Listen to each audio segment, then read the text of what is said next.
Hello, this is Tony Blazer back with another video here for the Motocross Vault, and what this one's going to cover is the fourth installment of my history of Yamaha ads. I've already done the 70s, 80s, and 90s. This one's going to cover the 2000s. Still a solid era, although as the era goes on, the ads kind of taper off a little bit. They're going to getting into the internet age, and magazines, even by the end of the 2000s, were kind of being deprecated a bit. But there still were some real good ones, particularly early on. Some really high concept ads. Some of them I loved, some of them I didn't, but we'll get into all that. Yamaha's motorcycles in that decade were pretty awesome. Overall, I had several of them as well, and I really enjoyed them. So if you want to check out the others, like I said, I did cover the 70s, 80s, and 90s in previous videos. You can see the link here below in the description, and you can check those out. If you like this sort of thing, make sure you subscribe and ding that bell when we do a new one so you get notified. And if you could share this on social media, I would appreciate it. Help grow the channel. So in any case, this is the history of Yamaha's motocross ads of the 2000s. Alright, we start off our look back at Yamaha's ads in the 2000s with one of the best ones they did in the decade. Maybe one of the best ones they've done all time, in my opinion. Super creative. If you looked back at the ones I did in the 90s, about the 90s, you'd see that they had a great run of ads here in the late 90s, early 2000s, where they were really changing it up every year. Every year had a very distinct look and feel. And for 2000, they went with a play on Austin Powers. Now, depending on your age, you may or may not have seen Austin Powers, but you have to keep in mind in the late 90s, early 2000s, Austin Powers was hugely popular. Really funny group of movies here. And what the ad agency was going for here is certainly an Austin Powers feel. If you don't know much about the movie, it kind of was a throwback to the 60s. Austin Powers was an agent in the 60s and got transported to modern times. So you can see here they've dressed up Jeremy with some ridiculous teeth and kind of an Austin Powers-esque look and feel, kind of a throwback to the Laugh-In days and stuff, Sagatumi stuff. I love this ad. It's really creative. You can see the model there is kind of doing a thing on Mrs. Kensington, which was the other character in it, which was played by Elizabeth Hurley, if I remember right. First couple, like I said, all the three movies are great. They're worth watching if you haven't seen them. But this ad is great. The Yamahas this year were great. The Yamaha YZ 4-stroke got an upgrade from the 400 to the 426. I had the 400, and my best buddy ended up having a 426. I personally did not like the 426 as well. I found that actually hiccuped a little more than mine did. These early 4-strokes had a bit of a hiccup to them when you whack the throttle too hard. The engine also was way less smooth than my YZ400 was. The YZ400 wasn't nearly as fast as this, though. This 426 was just an absolute rocket. It was one of the fastest 4-strokes I'd ever ridden, certainly at that time, and just a monster of a motorcycle. Very heavy, though. These early ones were kind of a pain to get started. There was a starting drill to them. You had to find top dead center and then kick it through the stroke. It was really kind of persnickety, but as long as you didn't stall them and you get it lit, they were awesome motorcycles. The YZ80, YZ125, and YZ250 weren't majorly redesigned. The main difference, if you look at the appearance, is this new white airbox you'll see on the 125 and 250. I always thought that was kind of a strange look. Yamaha at the time claimed that they actually lowered the intake temperature to give it more power. That may or may not have just been hyperbole to kind of sell new motorcycles, make the bike look new, because a couple of years after this they went back to the black one, so I can't imagine it did that much. But in any case, a great ad for Yamaha, and probably my favorite one of the 2000s. One last thing I wanted to mention about this ad is Yamaha's novel purchase offer for 2000. Now, they had actually started this in 99, if I remember correctly, but they were actually offering a 0 down, 0 payments, and 0 interest deal on the new YZs. Now, it wasn't long term. It was only for about 6 months. If you bought a bike between August and December of 99, you didn't have to have any payments until March of 2000. After that, it went to 16.8%, so it certainly wasn't a great loan in long term, but it did, I'm sure, sell a lot of motorcycles for Yamaha. The idea of going in there, getting a new bike, and not having to pay for it for a few months certainly was attractive. Probably not the best decision in the long term, but I guarantee it sold a lot of motorcycles for Yamaha in the early 2000s. Alright, for 2001 we get an all-new ad that plays on the very hotly contested 2000 election. Now, you have to keep in mind, even though this is for a 2001 motorcycle, these ads appeared the summer, fall of winter of 2000, so the election had not been decided at this point.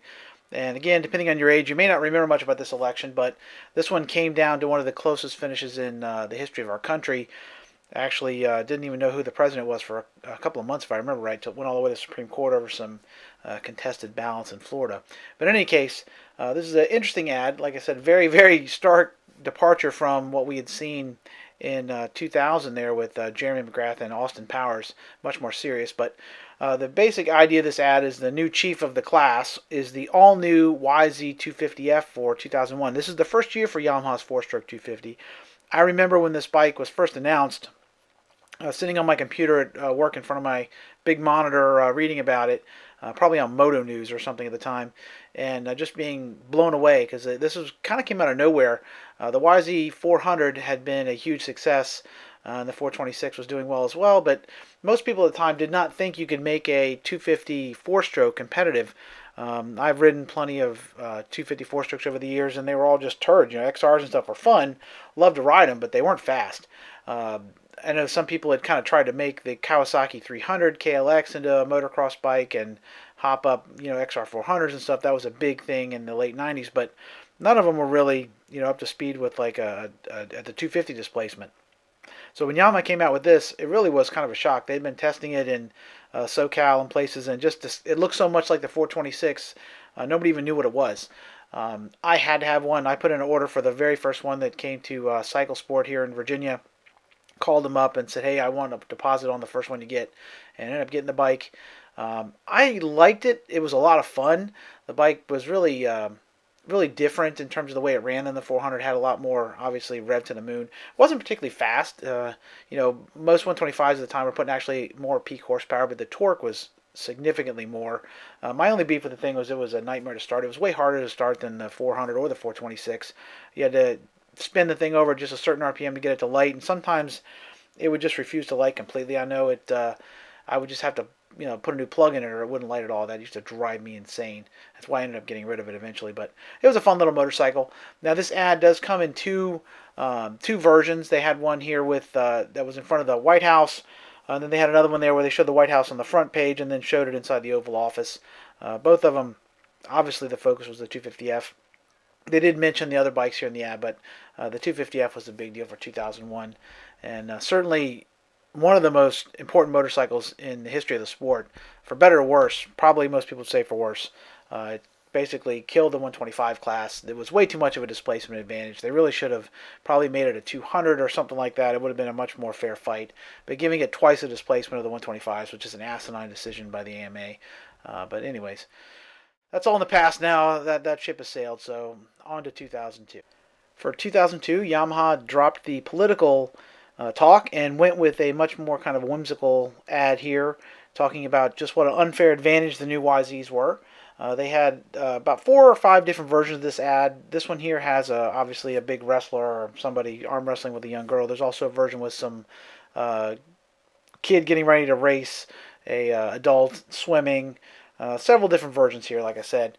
The big news for 2002 was a all-new set of bodywork for the 125 and 250 YZs. This is the design that I think I like the best of any of them. Great looking motorcycles overall. This still had the steel chassis at this point, but this bodywork would go on until, I don't know, 12 or 13, I think, is when they finally redesigned it. Good looking motorcycles overall. The 4-strokes were largely unchanged. This is the last year for this design on the 4-strokes. The bodywork is basically the same all the way back to the YZ400 in 1998, so it had been around for a while, even though the 250F was fairly new. Creative ads. I like the ads where it highlights the bikes. You can get a good look at them, and they are well shot, pretty to look at. Maybe not quite as creative as some of the others, but not bad ads by any means, and definitely a good year for Yamaha overall.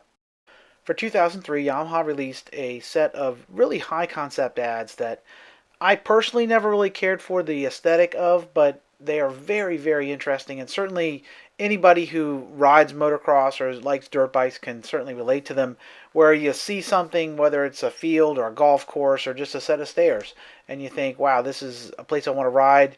And I know, especially when I was young, you definitely have that going through your mind all the time.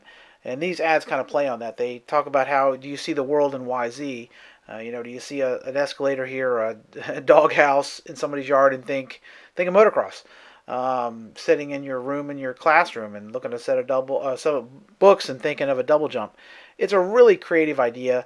I just always thought whatever they did with the artistic design of the ad, I didn't really care for it. There's very, like, the colors are bleached and muted. Just overall, not really my favorite look. I'm sure that's probably has to do with the kind of a dreamy, um, I guess, dreamy aesthetic they're going for, like you're daydreaming and seeing it like that. I get it. I know a lot of people love these ads. I've had people request me post them over the years. Um, like I said, just for me, they didn't really do it for me, but I certainly understand why people do like them. Very creative. Again, Yamaha killing it with the ads. If you look at some of the other competitors, they aren't doing anything nearly as interesting as this in the 90s or the 2000s. So Yamaha was definitely killing it. Their bikes are great on the track, and their ad agency was killing it in the magazines for sure. For 2004, Yamaha was back with a very similar set of ads. I think if you liked the 2003 ads, you're probably going to like the 2004.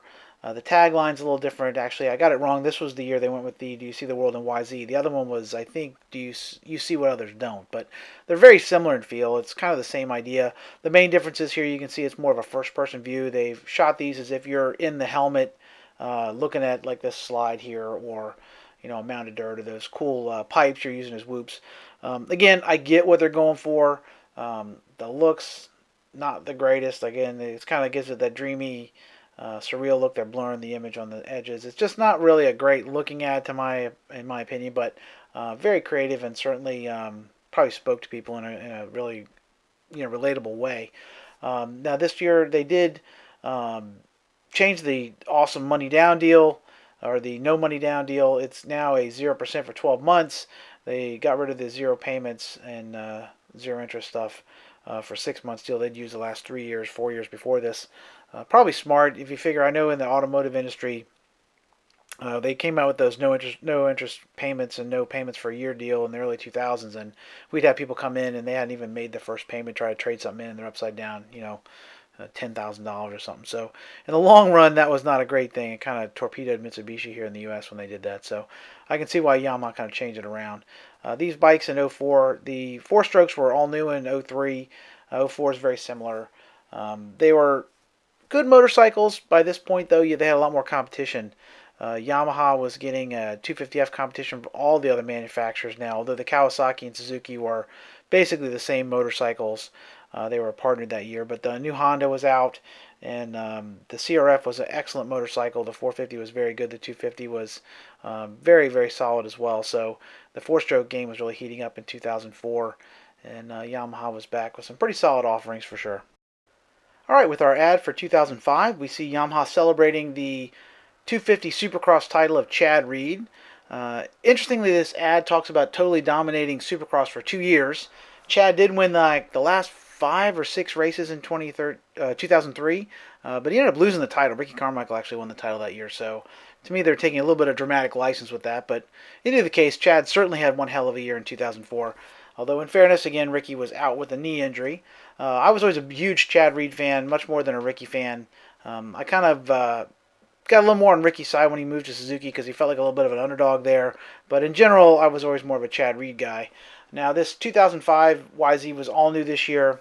Well, at least the chassis was. The bodywork was the same, engine was the same, but the frame was new. This was the first year they went to the aluminum frame. I had this bike. It was an awesome motorcycle. Great running engine, great handling. The suspension wasn't as good in 2005. It was in 2006 they went to the SSS forks, and that definitely improved things. But this bike was a great machine. Although interestingly, the pros didn't care for it. I know that from Mathis talking to Chad and uh, Villeman and a couple of the guys, Ferry, they didn't really like this chassis when it first came out. I thought it handled great, but of course I'm slow. I'm not out there. These guys can feel every little minor thing. So even though Yamaha said that this bike was lighter and had the same chassis dynamics as the old one, clearly it didn't. I think guys who could tell the difference preferred the '04 at the time, but now it's basically the same motorcycle. If you go buy a 2019 or 2020 coming out Yamaha YZ250, it's basically this bike. I think the only difference is they updated the bodywork a little bit and the silencer's a little longer. Other than that, there's not much difference at all.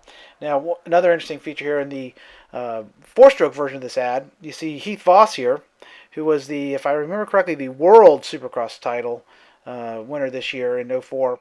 Now, if you're not familiar, in the early 2000s, there was actually a huge rift in the sport between AMA Pro Racing, which is a different entity than just the AMA. It was a company called Paramda that was designed to actually generate income for the AMA. It was a promotion group, and they had tried to leverage Clear Channel to get a little more money out of the series. This had caused Clear Channel to balk at this and caused a huge rift. There was actually going to be two competing series, and I think 2003, if I remember right, where Clear Channel went and got the FIM involved. The FIM was going to sanction all their races, and then the AMA was going to have their own series. It was a nightmare. A similar situation happened kind of in the mid 80s as well. Thankfully, cooler heads prevailed eventually, but the result of this was a dual championship in the early 2000s. They had a World Supercross GP, in quotes, and then they had the AMA Supercross Series. Now, early on, these races had a few rounds in Europe. They went to like places like Arnhem and I don't know, maybe Geneva, Switzerland. I can't remember now exactly. Eventually, it just kind of got petered down to Canada before it was just folded into the series completely. But here in 2004, 2005 area, there actually was two series. In '04, I believe here you had Heath Voss winning it on the YZ 450F four-stroke. Was pretty improbable champion, quite frankly. But again, if you did not race all those rounds, you could not score points. So some of the guys didn't even bother going to that first championship. So it was kind of not really fair, especially the first couple of years. You didn't have all the big stars going necessarily. So it's kind of a weird title. One year, Ricky Carmichael, of course, won the AMA title, and Chad Reed got the world title, but nobody really counted that as much of anything. So kind of a strange deal. The reason you still see the FIM so involved in the sport today is because of this mess with AMA Pro Racing, because AMA got a little greedy there. They really screwed the whole thing up, and that's the reason we have this nonsense now where the FIM is kind of telling us how to run our series. But anyway, enough bloviating. We'll go on to 2006. All right, for 2006, it was the four-strokes turn to have all new machines. Both the YZ250F and the YZ450F were all new in '06.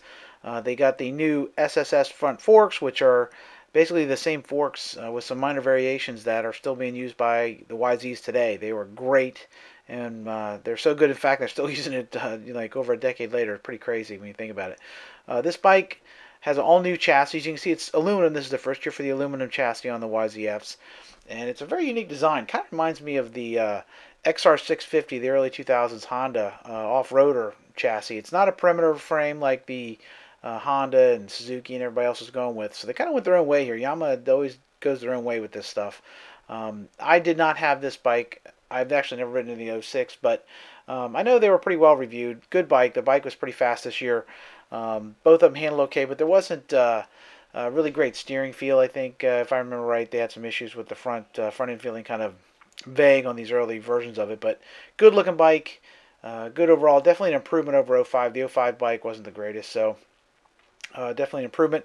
They also had a very cool anniversary edition this year, a 50th anniversary for Yamaha, if I remember right.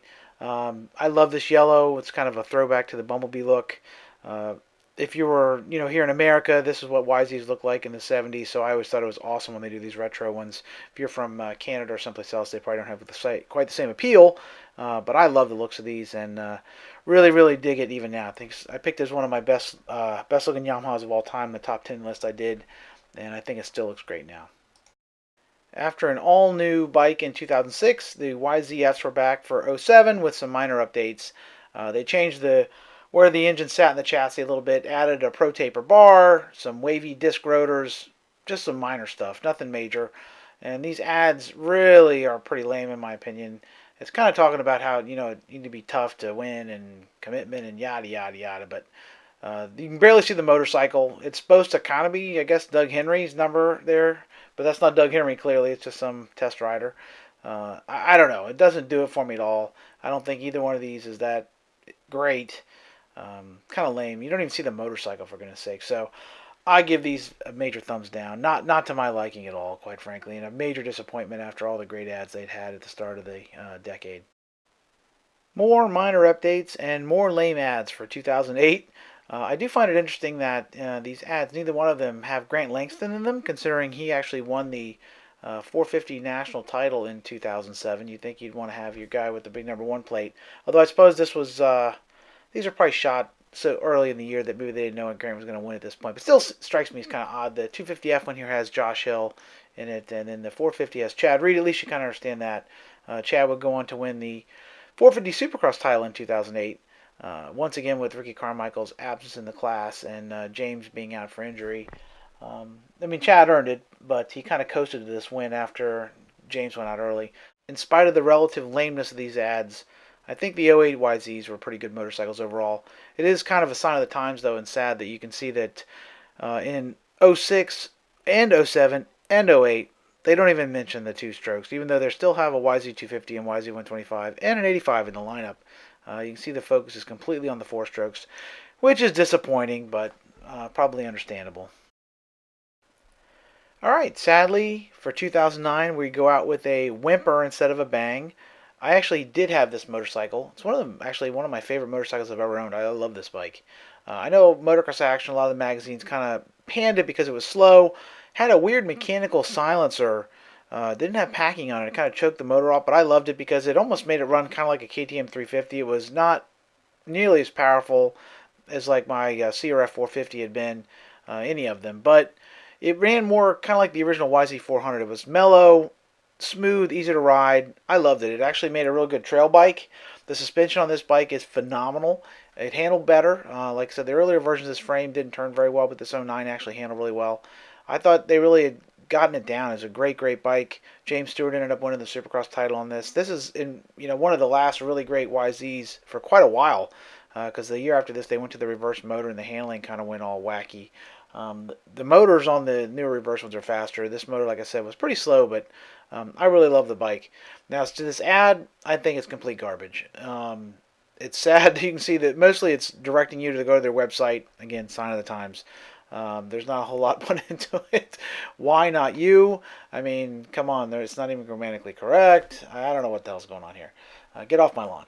It's it's definitely pretty lame. It's like a half-hearted effort at best, but at least you can see the motorcycle, so it's probably better than the previous 2 years where you couldn't even see what the motorcycle looked like.